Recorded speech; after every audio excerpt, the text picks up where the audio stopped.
Good morning, and thank you for holding. Welcome to the Conn, Inc. conference call to discuss earnings for the fiscal quarter ended January 31st, 2021.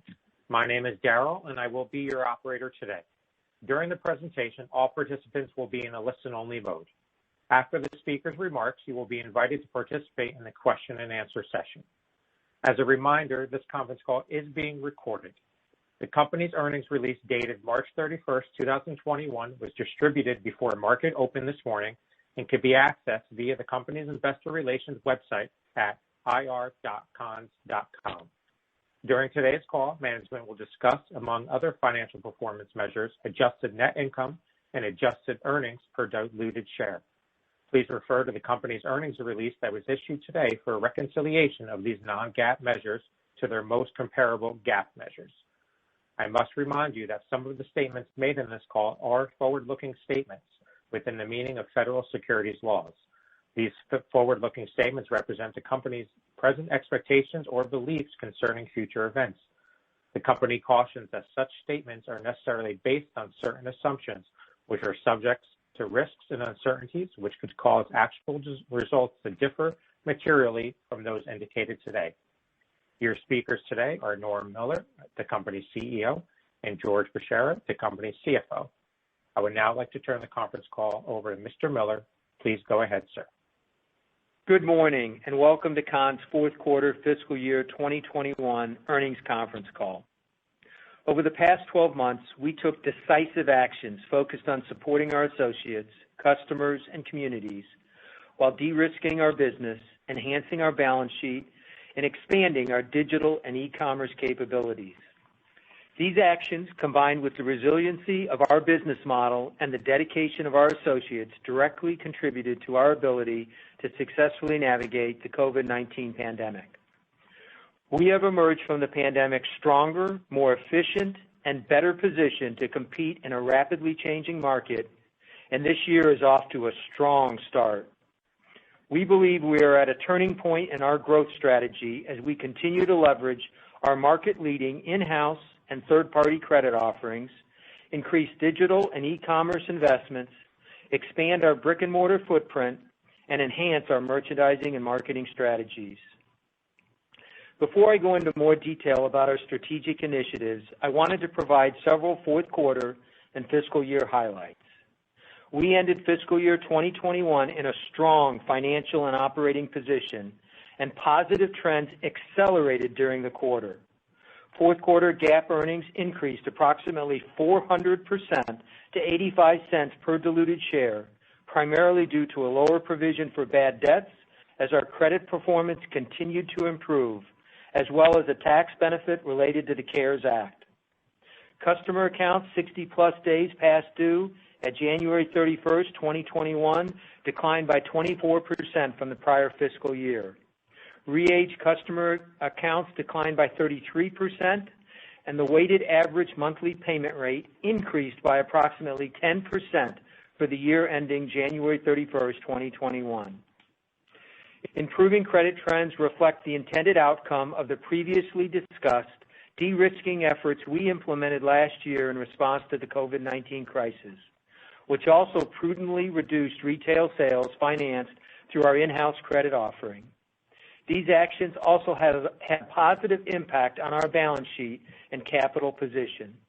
In addition, net cash provided by operating activities increased by $382 million year over year to $462.1 million. Same-store sales improved quarter to quarter throughout fiscal year 2021, despite our continued conservative underwriting approach and industry-wide disruptions in the global supply chain, which we believe demonstrates favorable underlying demand for our products. We also experienced strong growth of cash sales and sales financed through our third-party partners, which helped offset the impact tighter Conn's in-house underwriting had on our retail segment. We believe we are well positioned for same-store sales growth going forward as our products and our financing options resonate with consumers. Since the beginning of January, same-store sales are positive.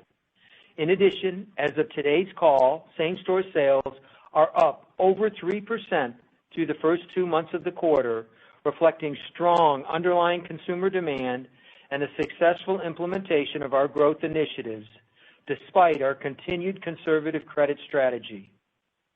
Recent retail trends are especially encouraging as we have offset the significant challenges the February 2021 winter storm had on many of our markets, which also impacted traffic over President's Day weekend.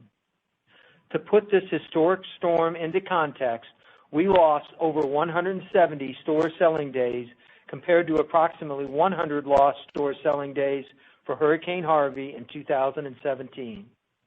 The first quarter was also impacted by last year's leap year, which resulted in one fewer calendar selling day this year. As you can see from our positive sales growth, momentum in our business is accelerating, and we believe we have been able to successfully reposition the company during the COVID-19 pandemic to take advantage of favorable secular trends underway across our markets. Our success capturing market share of customers who purchased with cash and third-party payment options throughout fiscal year 2021 demonstrates the opportunity we have to pursue a larger addressable market. These non-Conn's finance sales also reduce the risk of the business and require less capital. With a stronger balance sheet and less capital needs, we can continue to make investments in our business and create value for our shareholders. As a result, we are emerging from the crisis as a stronger company with a well-defined strategy and robust foundation to support our long-term growth opportunity. So let's look at our growth strategies in more detail, starting with the opportunities we have across our credit offerings. Throughout my tenure at Conn's, we have talked about the uniqueness of our hybrid credit retail business model. Our established point-of-sale financing model has allowed us to offer an affordable credit product unlike other high-cost financing options available to our core customer base and remains the cornerstone of our overall credit strategy. During the past year, we approved less than 50% of the nearly 1.3 million applications for our in-house credit offering. We believe we can capture more retail sales financed through our in-house credit offering as our confidence in the economic outlook improves and we implement new credit strategies focused on driving more sales of Conn's in-house financing with less risk. Our credit waterfall also helps us control risk within our credit segment and supports a sizable lease-to-own growth opportunity as over 670,000 applications did not qualify for our in-house credit offering last year. We believe that many of these consumers should have the opportunity to purchase with a lease-to-own product, and we have continually communicated that we believe lease-to-own sales should represent at least 10% of our total retail sales. In the fourth quarter, we made meaningful progress towards this goal by adding additional lease-to-own partners. As a result, lease-to-own sales in dollars increased by 38% over the prior fiscal year period and were a quarterly record of 9.8% of our total retail sales. Robust lease-to-own sales growth has continued during the first quarter of fiscal year 2022, and quarter to date, lease-to-own sales are approximately 12% of our total retail sales. For fiscal year 2021, we also experienced strong growth in cash and third-party finance sales, which increased 32% from the prior fiscal year period. The brand name home products we sell draw people into our showrooms and onto our website. In addition, we believe having a local presence, next-day delivery, and in-house service capabilities further distinguishes us from our competitors. Our value proposition is resonating with an expanded population of consumers, and we are actively targeting a larger total addressable market than we were before the pandemic. As a result, we believe we can grow retail sales across our market-leading credit offerings, and we are excited by the opportunities we have to serve prime, near prime, and subprime consumers. We also continue to embark on a digital transformation, which drove an increase in fiscal year 2021 e-commerce sales of 109% over the prior fiscal year. Increasing digital and e-commerce investments are primarily focused on enhancing our direct-to-consumer platform, upgrading our marketing resources, expanding our e-commerce team, and improving the functionality of our digital capabilities to become a best-in-class omni-channel retailer. I am pleased with the progress we have made in our digital transformation over the past 2 years.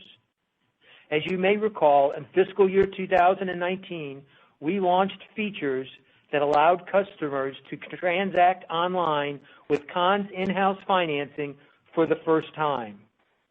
Since that time, e-commerce sales have increased over 8 times from $3 million 2 years ago to over $26 million last year. We believe we can double e-commerce sales again this year to over $50 million as we remain focused on serving our customers where and how they choose to shop. We also believe it is important to continue investing in our geographic expansion alongside our digital growth strategies. Last fiscal year, we opened 9 new showrooms, growing the total number of showrooms at the end of the year to 146. I'm excited to report that since the end of our fiscal year, we have surpassed 150 showrooms, a key milestone for the company. We have plans to open a total of 9 to 11 new showrooms this fiscal year, all within existing markets. In fact, we believe we can support our brick-and-mortar growth strategy over the next several years without the need to open additional DCs, leveraging our existing fixed cost structure. As we emerge from the COVID-19 pandemic, we have increased our focus on improving our retail acumen and capabilities. We continue to position our retail strategy to take advantage of changing consumer behavior and renewed consumer focus on home-related products, and we expect to further enhance our product and merchandising strategies throughout the current fiscal year. Some specific actions include enhancing our furniture selection to appeal to a broader customer base, as well as reinventing our mattress segment by increasing the number of brands and price points. In addition, more consumers are recognizing Conn's as a leading appliance retailer. As a result, we are focused on leveraging the 8.5% increase in sales we experienced in our appliance category this past fiscal year by expanding our appliance assortment. We also continue to pursue opportunities across complementary home products such as flooring, countertops, and fitness-related offerings. Finally, we are focused on improving our customer targeting, and we continue to adjust our marketing and customer acquisition strategies. To help us achieve this goal, our spend in digital advertising has increased over 100% in the past year. We anticipate our digital spend this year will be 4 times higher than our spend was just 2 years ago, as we shift marketing investments to what we believe will be a more effective and targeted approach. As you can see, this was a transformative year for the company as we de-risked our business and balance sheet, expanded our addressable market, and repositioned our strategy.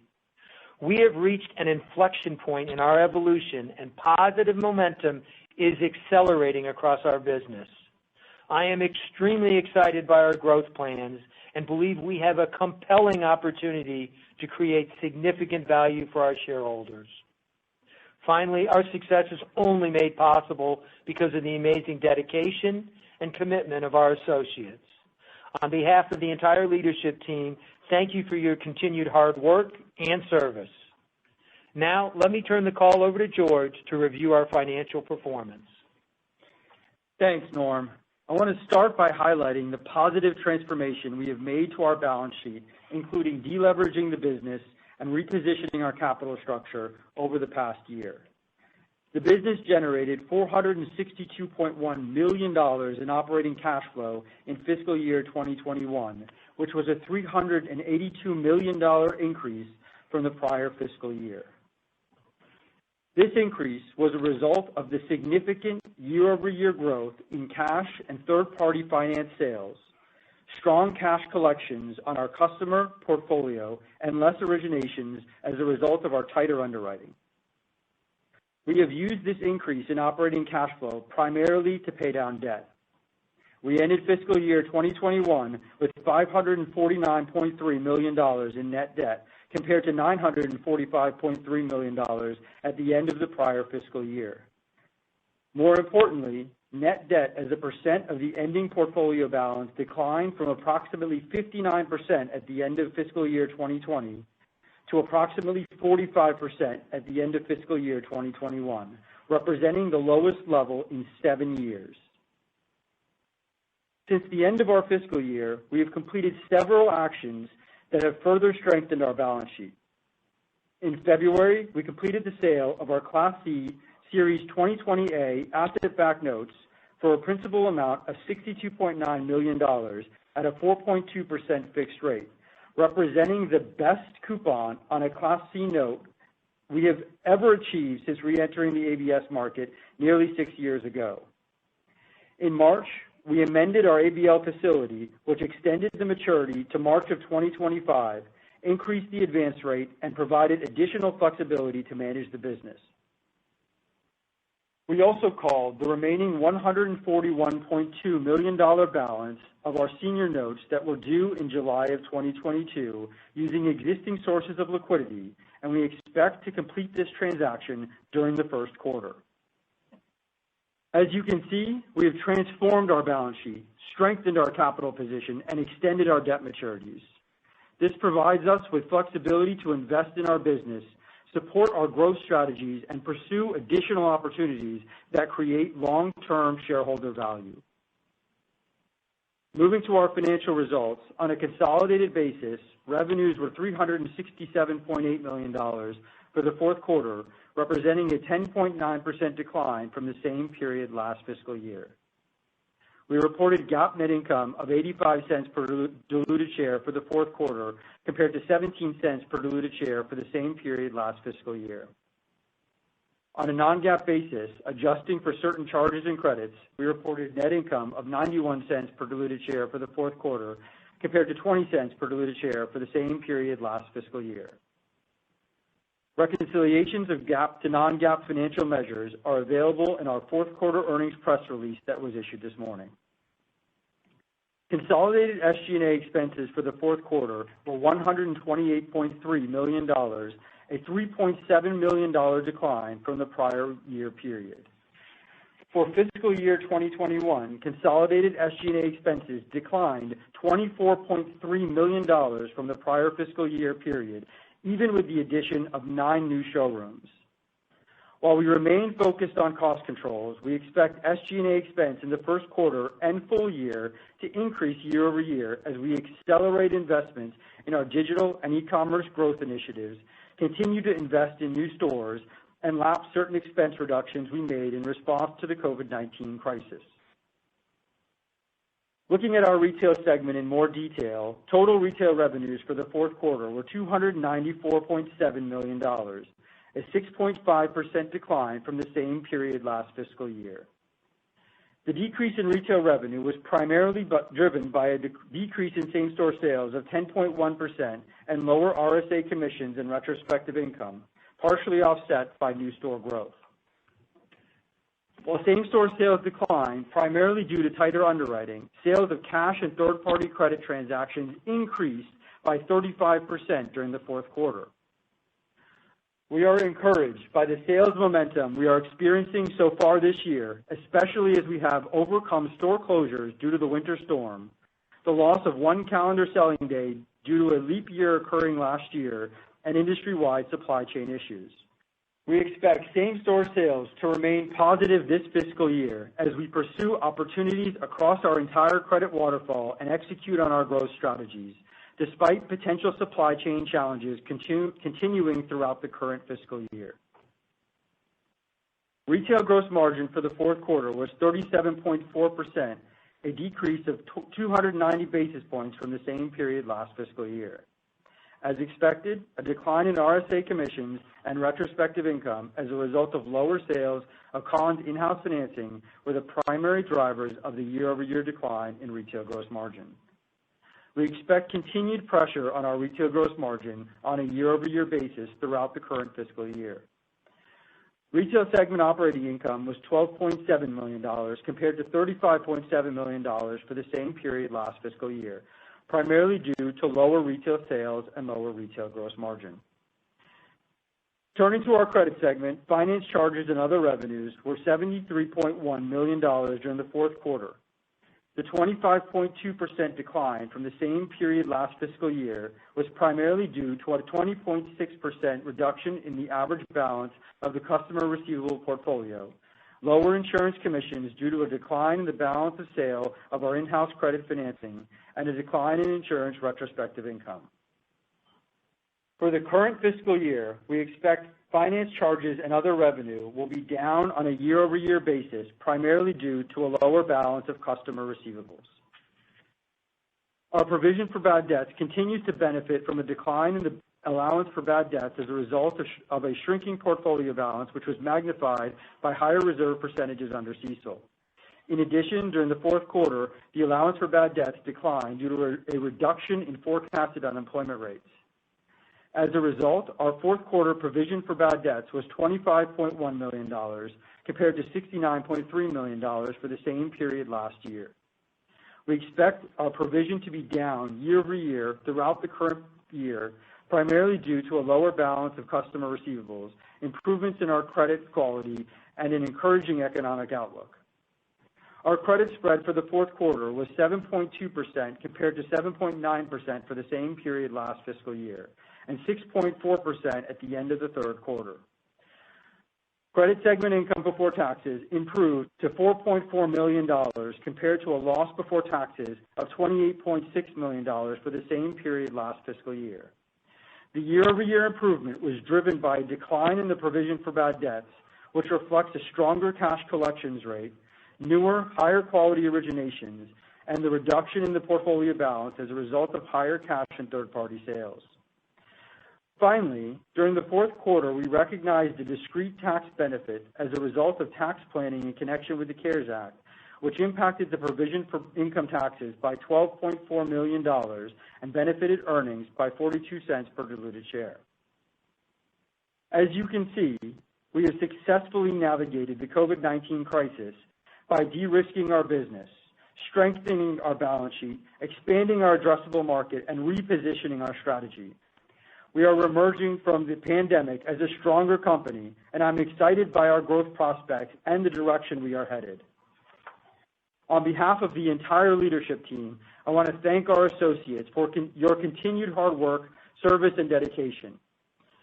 So with this overview, Norm and I are happy to take your questions. Operator, please open the call up to questions. Thank you. We will now be conducting a question and answer session. If you would like to ask a question, please press star one on your telephone keypad. The confirmation tone will indicate your line is in the question queue. You may press star two if you would like to remove your question from the queue. For participants using speaker equipment, it may be necessary to pick up your handset before pressing the star keys. One moment, please, while we poll for your question.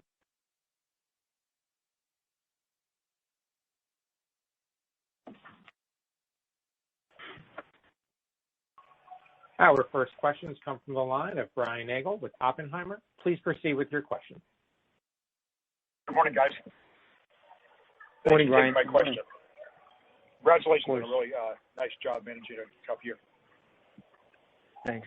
So the first question, I was looking back at my notes. This is kind of a follow-up to the question I've been asking, I think, every quarter now, but I'm going to ask again. So with regard to retail, so Norm, you talked again about just the more conservative posture that Conn's taken. George, I think you alluded maybe in your comments to maybe some letting up in that. But the question I have is that at what point, hopefully the economy is starting to pull out of the COVID crisis now, at what point do you foresee Conn's getting more aggressive with the issuance of credit? And then a second to that is as you look at these results and even the acceleration in sales here at early this fiscal year, I mean, how much do you think sales have been held back by how tight you've been with credit, and I have some follow-ups. Sure. So as you know, Brian, this year, going back to March a year ago, we've taken a very conservative approach with Conn's financing and impacted it, restricted sales well north of 20%. Now, during that time frame, we've been putting together, starting last summer actually, some new modeling, a significant energy and effort so that, when the time came and we saw the economy improving, we would be prepared to be able to take more risk with better modeling and better underwriting to be able to drive sales with less risk. We have begun testing, from a strategy standpoint on some of those models. It's a very limited basis. It's not impacting sales much at this point. Very limited here in the first quarter, but we would expect by the second quarter to really start being able to realize increased sales and start capturing back some of that 20% plus of the Conn's financing that we restricted sales this past year. The improvement in same-store sales that we've seen and the acceleration here in the first quarter is not being driven by the Conn's financing. We're still running in the 50% range of balance of sale versus the high 60s, 70% pre-pandemic. It's really being driven by continued very strong performance in the cash and credit customers, the high credit quality, and as we highlighted on the call, Brian, our lease-to-own, which is up 40% as we've added 2 additional lease-to-own partners in the past 3 months to help capture what we believe is an under-penetrated consumer in our stores. So we're extremely bullish as we start to take advantage of the significant opportunities we believe we have with Conn's financing here in the second quarter and beyond, that will be a nice tailwind for us from a sales standpoint balance of the year. But most importantly, I think is we've really changed our mindset from a total addressable market. Pre-pandemic, we've realized with cash customers, for the past year, having risen from 8% balance of sale pre-pandemic to 20% balance of sale, and Synchrony or high credit quality customers increasing as well, we recognize that not only do we have a differentiator from a Conn's in-house financing standpoint, but our entire credit spectrum with lease-to-own, high credit quality, and cash, we have the opportunity to grow sales in each of those 4 categories, and that's really what we're focused on for the balance of this year. But Conn's financing will remain the cornerstone of our business. Yeah, Brian, and I would just add, as we look forward for the current year, we really expect the growth for the current year to come from the Conn's financing segment as well as the lease-to-own segment while we maintain the success that we've had with the cash and high credit quality customer. That's extraordinarily helpful. I appreciate all the color there. And a quick follow-up, if I could. So you talked about the acceleration in sales here early in the current fiscal year, and again, which you just mentioned, obviously, a lot of that relates to the improvements you've made in the business. But to what extent do you think this last round of stimulus could be helping Conn's? And if, to the extent is, how would you think about that factoring into maybe the near-term sustainability of what you're seeing on the top line?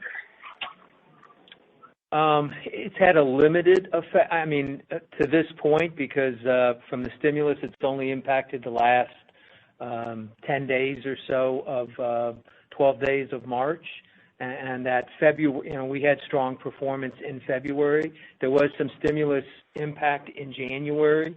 That certainly helped us. We did have a positive comp in January as well, as I mentioned in the notes. So, but the stimulus certainly has helped the back half of March, and we expect it to help us in April as well.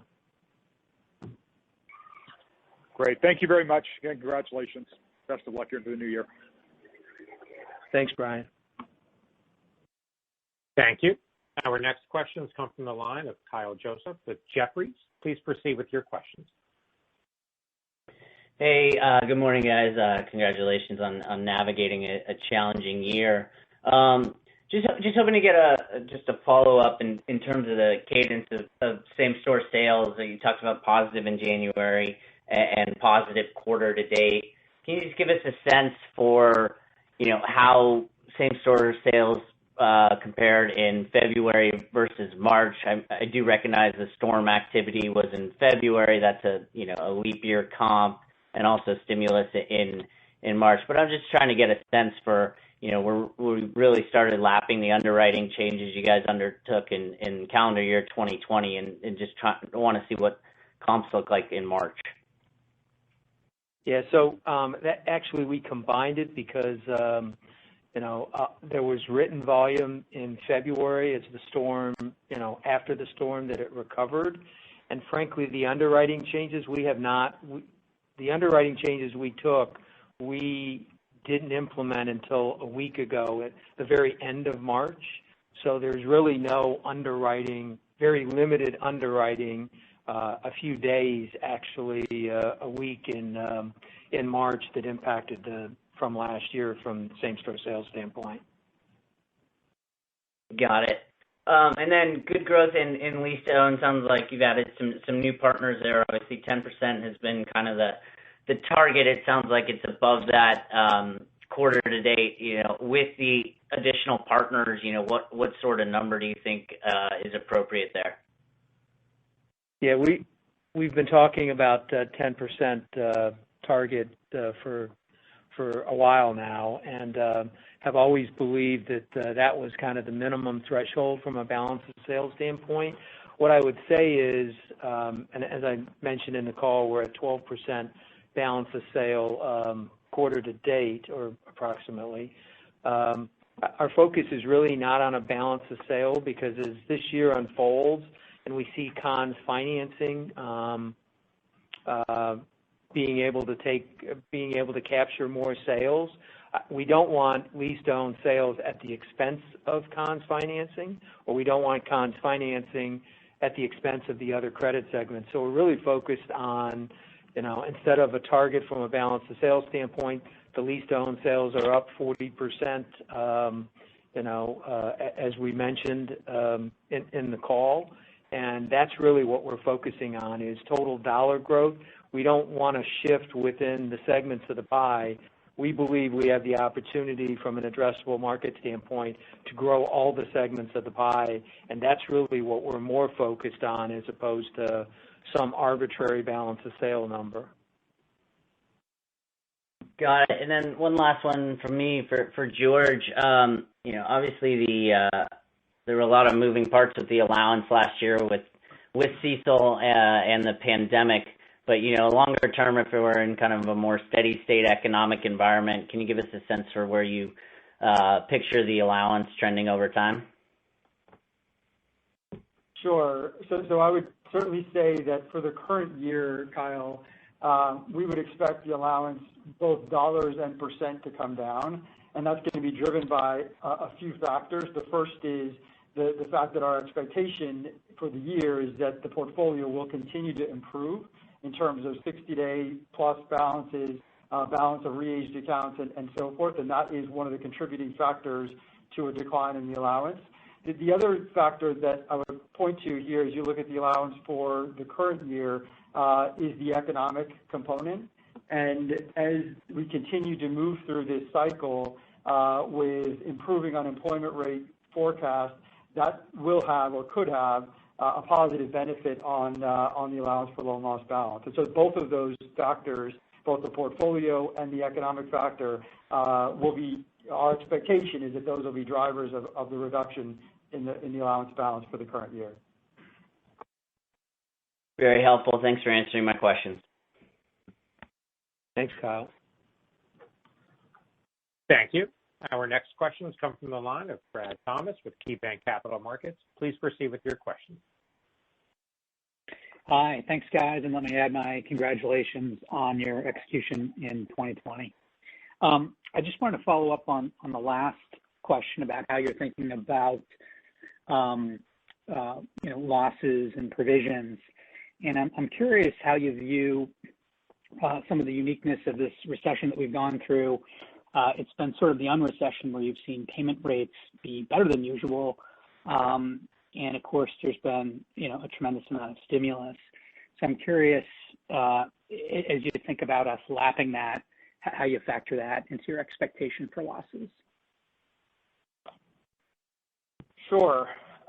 So certainly the accounts that we've originated since March of last year have been under a materially tighter underwriting regime than they were pre-pandemic. And as we look at losses for the current year, that's going to be the biggest driver of our lower loss expectations for FY22 compared to FY21. Having said that, we are certainly benefiting now from additional government stimulus, as well as just the fact that consumers have been spending less on discretionary purchases over the last year. But on balance, we expect that the losses will come down year over year, driven by our tighter underwriting. Great. And at a high level, it's very encouraging to hear about the trends in same-store sales and your optimism for growth this year. Is there any way you could help us think about some of the major puts and takes here? I mean, clearly there's an opportunity to have your inventory in a better position going forward. If you go deeper into your underwriting, that can be a tailwind. Of course, on the flip side, some of the categories that you're in had a very good 2020. So at a high level, can you help us think it all more through some of those puts and takes? Yeah, sure, Brad. A couple of things. First, if you look at from a credit standpoint, filter first, we saw significant growth in cash sales and in high credit quality sales with Synchrony this past year, and our expectation is we would not see those as high growth categories. However, we do expect to be able to continue to service that customer at an elevated level from where we were pre-pandemic. The opportunities credit-wise are on the lease-to-own side of the house. We expect to continue to be able to build on what we've seen over the past 3 to 4 months there. And clearly, as I mentioned earlier, from a Conn's financing standpoint, that's our biggest opportunity from a growth standpoint. If you look category-wise, from a more challenging standpoint, home office it certainly was very strong in the first half of the year. So we expect that to be a headwind. That is our smallest category, but we saw triple-digit improvements, increases in March through the June, July timeframe there. Mattress and furniture categories, the more discretionary categories, because they are more heavily Conn's financing, those were down significantly last year. So we expect from a product category standpoint to have significant upside in those two categories. Appliances, as you heard on the call, have been very robust, even pre-pandemic. So that will be more challenging to maintain that growth rate. Now, I will say a lot of the growth rate is being driven by ASP as much as units, as the manufacturers have dramatically reduced the amount of promotions that are going on in that category. We've seen a significant improvement from an ASP standpoint.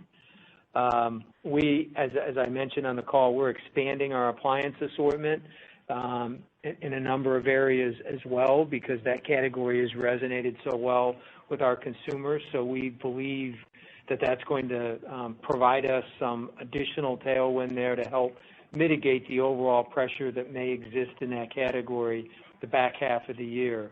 And then if you layer on top, supply chain issues have been a problem from almost every category that have pushed or impacted our ability to capture the sales that were there. We expect the supply chain challenges to persist at least through the second quarter, but our expectation is in the back half of the year that should alleviate to some degree, which should give us tailwinds from a supply chain standpoint in almost every category. That's very helpful, Norm. If I could squeeze one more in here, just about SG&A. You're off to a great start here in the year from a store opening standpoint with 6 more stores. The store count up, I think, a little bit over 9%. I presume that some costs need to go back into the P&L here. How should we be thinking about modeling SG&A, at least directionally, going forward here? Yeah, so certainly with our expectation of opening 9 to 11 stores this year, that will be one contributing factor of an increase in SG&A expense.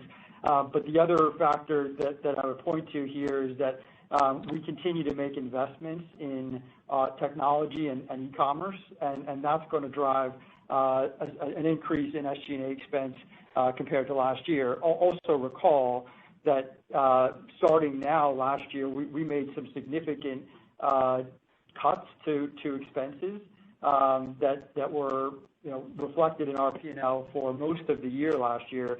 So this year in FY22, we start to lap those reductions. And George, is there an ability to keep sales as a percentage of sales close to flat or get some leverage? Or do you think that the setup here for the year with the store growth and lapping some of the cuts from last year sets you up for perhaps a little bit of deleverage in 2021? I think this year we will deleverage. Should be next year we should start to leverage. But next year and beyond, we start to leverage. Very helpful. Thank you all so much, and good luck here. Thanks, Brad. Thank you. Our next question has come from the line of Rick Nelson with Stephens. Please proceed with your question. Thanks, and my congrats also on very strong results. The 3% same-store sales quarter to date, can you talk about what you're lapping February, March a year ago, and do in fact the comparisons get easier as we push into April? Yeah, so last year from a February standpoint, I don't have February and March combined, but in February we were down high single digits last year. And in March, we really didn't start lapping the pandemic to the last, or the pandemic didn't really come in full force until this last week in March, the last 10 days or so, and really the month of April is when it was in full force. Yeah, as you recall, Rick, we were down 17.6% comp sales last year in the first quarter. Most of that came in April when we started to see the impacts of the pandemic and our tighter underwriting. And can you quantify the decline that you saw in April last year? I'm sorry, can you say that again, Rick? Can you quantify what? Can you quantify the April decline that you saw last year? We don't typically give out monthly sales numbers, but what I would say, Rick, is that the substantial decline in the first quarter last year was driven by April. Mm-hmm. Okay.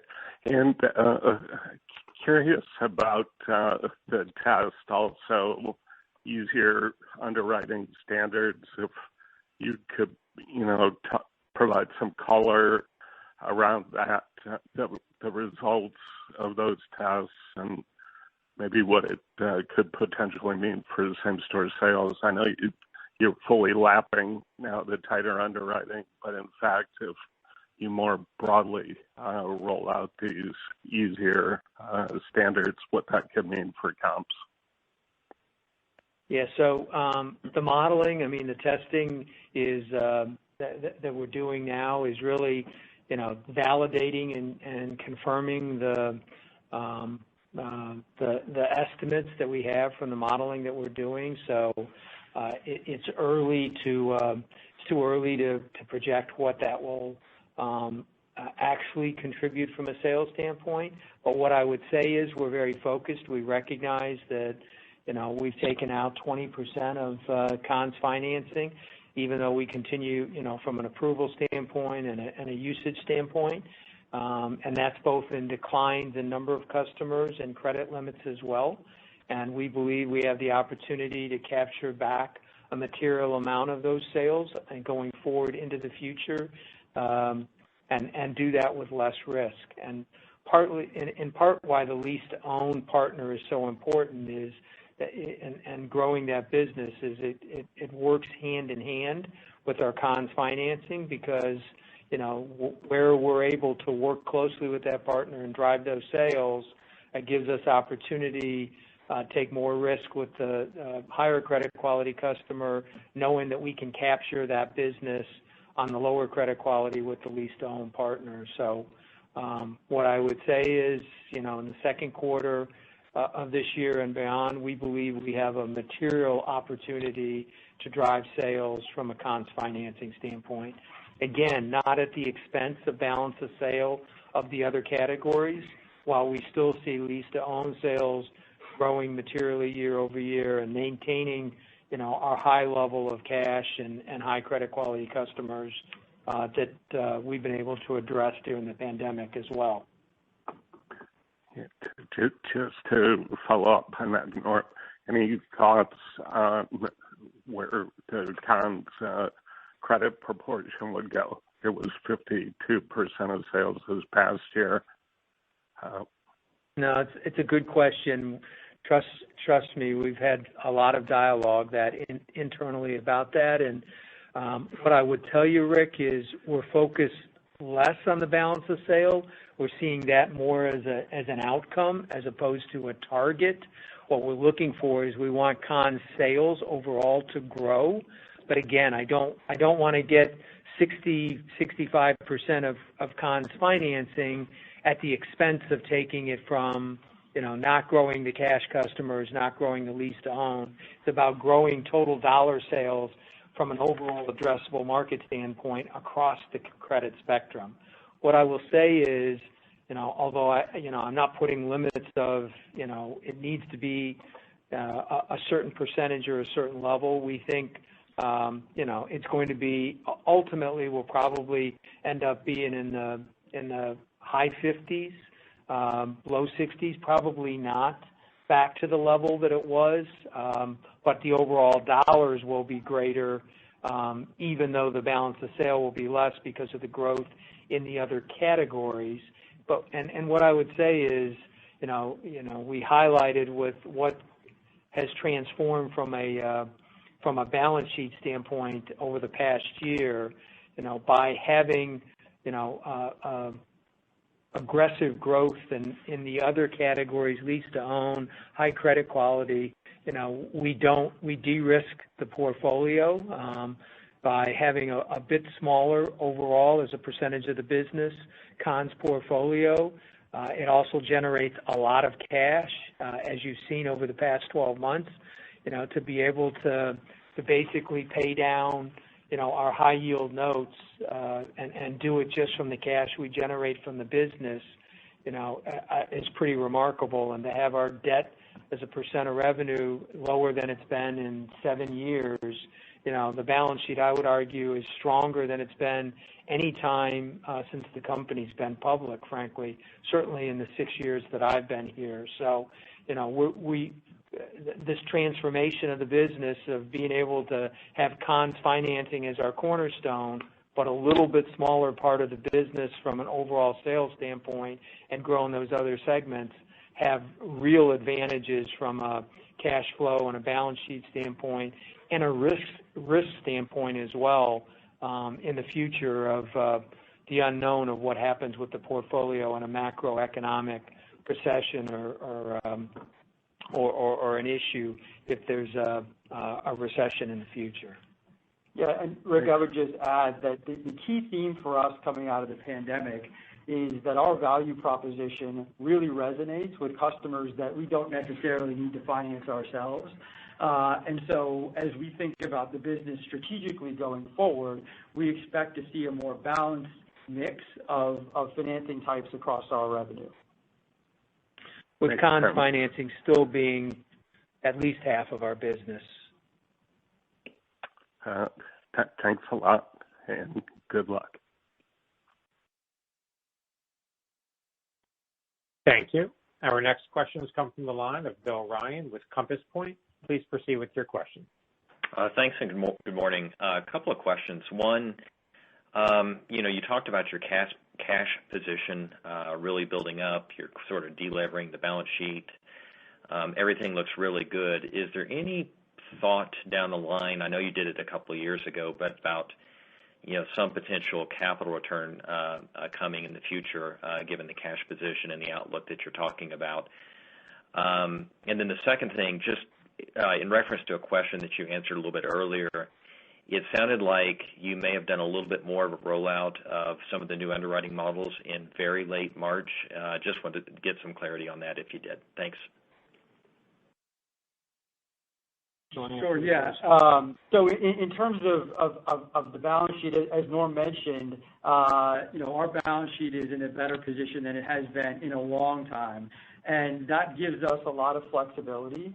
Having said that, we continue to see strong returns from investments in the business, whether that's new stores or now our increasing investments in e-commerce. And so our primary focus is to continue to invest in the business. Having said that, we will continue to evaluate all other options from a shareholder return standpoint, including M&A, share buybacks, and anything else. The other question you asked, Bill, as far as the testing on the Conn's financing, the testing we're doing here in March is a very, very small percentage, having a very limited effect from a sales standpoint. The testing we're doing is really just to confirm what our modeling and what we believe will occur, so that we're positioned to be able to expand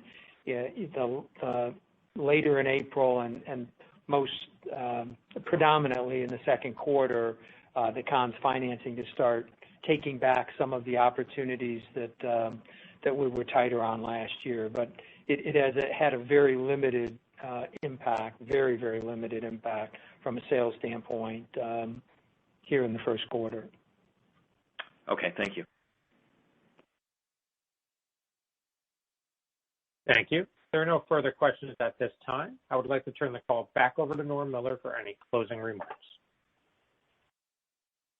Thank you.